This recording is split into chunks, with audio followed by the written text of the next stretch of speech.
Hey guys, what is up, and I welcome all of you to a very new League of Legends video. So as I'm sure most of you know, the new champion Rek'Sai has been out on the live servers for quite some time. And on top of that, I'm sure most of you see this champion being played in the jungle, probably building some AD and then mainly tank. And you may have also noticed that her underground Q ability is the only ability that she has that has AP scaling, but the AP scaling is a 1-to-1 ratio. Which brings up the question, AP Rek'Sai, is it good? Is it bad? Well, as a mid laner, I do try to play almost every single new champion that comes out in the mid lane, whether it's AD or AP. And AD Rek'Sai is quite strong, but I also want to try AP Rek'Sai, and much to my surprise, it is also very strong. So my goal in this video is of course to go over AP Rek'Sai. I'll tell you guys my thoughts about it, if it's good, if it's bad, my build path, runes, masteries, all of that good stuff. And by the end of the video, hopefully you have a better idea of whether or not you want to try this, and if you do, how you should go about it. So first, let's talk about the positives that I find in AP Rek'Sai. The first one is the fact that she surprisingly has a naturally tanky laning phase, which is really good. Because playing AP Rek'Sai in terms of harass for the first maybe 5 or so levels is not the best in the laning phase. So you are kind of forced to fight them in melee range in the laning phase, for example going under them with your E, popping up, knocking them up, using your Q in uprooted form, following up with the E, etc. Your underground Q doesn't really become all that useful until maybe about level 7 or 8 or so, but her natural tankiness does definitely help you out with this problem. On top of that, of course, as I'm sure most of you have realized, the range on her burrowed Q is absolutely ginormous. As you see right here, get almost a maximum ranged snipe on the enemy Lissandra. So nuking people down, harassing them, and overall just being annoying is definitely one of her specialties. But as you're gonna see in this clip, on top of that, she's extremely difficult to catch. Kind of like an AP Kog'Maw in terms of using your Q to snipe people. Kog'Maw on the other hand, if he gets caught, he's definitely caught and he's probably gonna die. But her, she has so many ways to escape with her E and just using already existing tunnels, which I honestly think is a huge plus. The next thing is of course the fact that her burrowed Q is a 1-to-1 AP ratio, which really is the reason behind why this build is even considered.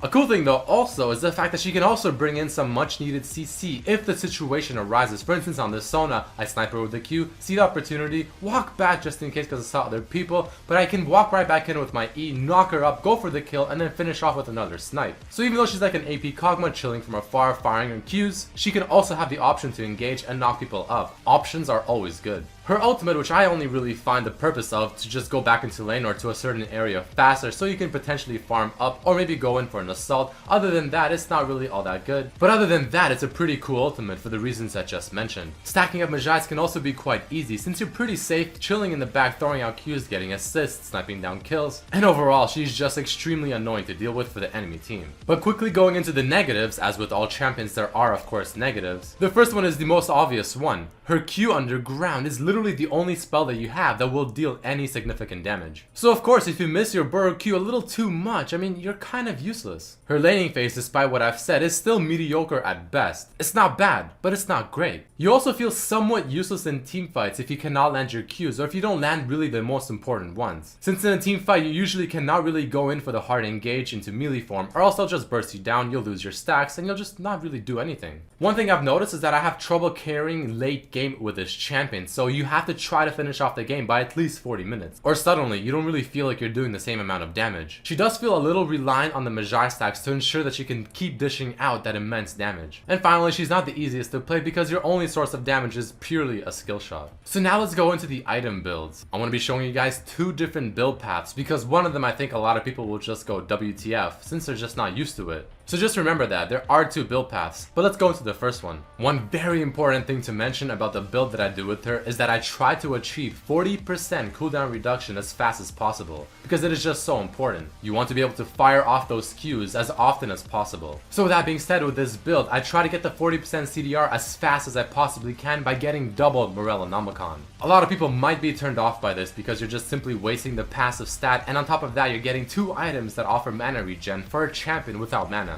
But look at the bright side, it offers 80 AP, it offers 20% CDR, the passive is still being used, and it's only 2100 gold. It is a very cost efficient item. Then I always follow up with a Majais because it's just so great on her and it's so easy to stack up. I get the Stork Boots, I get a Rabadons, and I get a Void Staff. Now for this build, those items are pretty much the only ones you want, but I did list a few other items underneath just in case your Majai stacks fall off and you don't think you can get it back up. You can sell that and get one of those items. I also want to point out that I've never tried Liandry's Torment on this champion yet, but I've heard good things, so use it at your own caution. And the final thing I want to mention is that getting a Scrying Orb could be extremely beneficial because you want to be able to see your opponents that you're sniping down. So that there was the first build, but let's go to the second one, which is just a small variation. I still get the Morellonomicon, but I only get one, and pretty much all the other items are the same. But the difference now is that you get Boots of Lucidity. So with Boots, Morellonomicon, and 5% CDR from your masteries, you can still definitely achieve that 40% CDR. And then for the last item, you can choose any of the items I have listed underneath. I realize it's actually a pretty good idea.